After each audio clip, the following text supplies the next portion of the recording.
जैसा कि media news में आ रहा है कि नीट 2021 का पेपर 2:30 PM पे संडे को लीक हुआ था और इन्विजिलेटर्स की मदद से ये पेपर सॉल्वर्स तक पहुंचा और वहां से सॉल्व करके आंसर की वापस बेनिफिशियरी कैंडिडेट्स तक पहुंचाई गई और करीब 4:30 बजे तक काफ़ी बड़ा की का पोर्शन पहुंचा दिया गया था।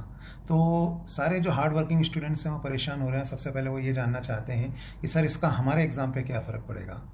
तो मैं आपको क्लियर कर देता हूँ कि देखिए, इट इज़ वेरी अनफॉर्चुनेट जो कुछ भी हुआ और आई एम श्योर कि सरकार और पुलिस महकमा पूरी ताकत से इन सभी चोरों को पकड़ेगा जिन लोगों ने आपके मेहनत पे डाका डालने की कोशिश की है। लेकिन जहाँ तक एग्ज़ाम दोबारा होने की बात है तो वो मुझे नहीं लगता कि हो पाएगा। कारण क्या है, क्योंकि ये पेपर 2:30 पे लीक हुआ और पेपर ऑलरेडी 2 बजे शुरू हो चुका था और जितने कैंडिडेट्स इस पेपर को दे रहे थे सब सेंटर के अंदर आ चुके थे। और जब सेंटर के अंदर आ चुके थे तो उनमें से वही कैंडिडेट्स जो कि इस नेक्सस में लिप्त हैं, जिन लोगों को कि जिनका कांटेक्ट था इन लोगों के साथ, इन करप्ट लोगों के साथ, उनको ही आंसर की प्रोवाइड की गई होगी। तो अब ये जांच का विषय हो जाएगा और मुझे लगता है कि अगर इस पे हम लोग कोई लीगल लड़ाई लड़ते भी हैं तो कोर्ट में एनटीए यही कहेगा कि जितने भी बेनिफिशरीज हैं उनको हम वीड आउट कर देंगे, हम उनको सबको पकड़ लेंगे, पकड़ते रहेंगे जैसे जैसे पुलिस बताती जाएगी। लेकिन जो बाकी के 16 लाख कैंडिडेट्स एग्जामिनेशन सेंटर के अंदर आ चुके हैं उनको तो पेपर मिला नहीं एग्ज़ाम से पहले, ठीक है, और आंसर की भी उन लोगों तक नहीं पहुंची। तो इस बात की बहुत रेयर पॉसिबिलिटी है कि ये एग्ज़ाम कैंसिल हो और दोबारा से हो। तो ऐसी किसी होप में ना रहिए और मेहनत के साथ अपनी तैयारियों पे कायम रहिए और जो भी आपका रिजल्ट है अब वही आपका रिजल्ट है, मुझे ऐसा लगता है। हालांकि कोई नए डेवलपमेंट होंगे तो डेफिनेटली मैं आपको अपडेट करूँगा। और मुझे ऐसा भी लगता है कि कहीं ना कहीं ये सब इसलिए होता है क्योंकि हम लोग मेरी बहुत पुरानी मेरी डिमांड थी, लास्ट टाइम भी मैंने आपसे कहा था, नीट इन फेजेस। अगर आप जीआरई या दूसरे एग्जाम्स की तरह नीट को फेजेस में तोड़ दें तो फिर आपको पूरे देश में एक ही वक्त पे एक ही पेपर से एग्जाम नहीं लेना पड़ेगा।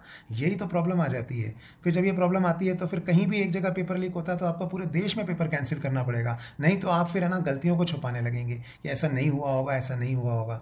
तो ये गलत है ना। नीट इन फेजेस, आज ये वक्त की ज़रूरत है। पूरे देश में एक ही वक्त पे एक ही क्वेश्चन पेपर से एग्जाम लेना डज नॉट मेक सेंस।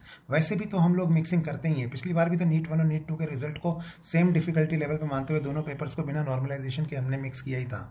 और जब ये दूसरी जगहों पे भी हो रहा है, जेई में भी हो रहा है, सभी एग्जाम्स में हो रहा है, तो फिर बस नीट में ना सिर्फ हम कोविड जैसी विभीषिकाओं के आने पर बच्चों के साथ जस्टिस कर सकते हैं, बल्कि अगर पेपर लीक होता भी है तो उसको एक रीजन में या कुछ लोगों तक ही कन्फाइन करके उनका री एग्ज़ाम करवा सकते हैं। पूरे देश में दोबारा री एग्ज़ाम करवाने की ज़रूरत नहीं पड़ेगी।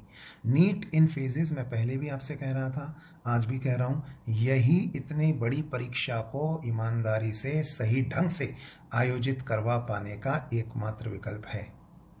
आई hope government will listen to this, at least अब तो सुने, वरना ये सब ऐसे ही चलता रहेगा। जय हिंद। तो भाई आपके और हमारे लिए तो hard work is the only की टू सक्सेस। हमें फिर से अपने पढ़ाई में लगना है और यहाँ पे हमारा सुपर अचीवर बैच जो लॉन्च हो रहा है इसके बारे में भी आपको बता देता हूँ।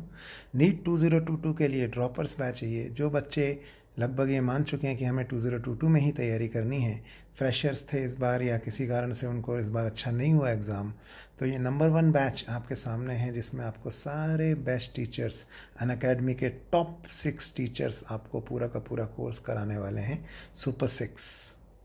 तो इस बैच के लिए आपको स्पेशल 20% डिस्काउंट मिल रहा है और 10% तो आपको मिलेगा ही मेरा कोड एजी सर यूज़ करने से।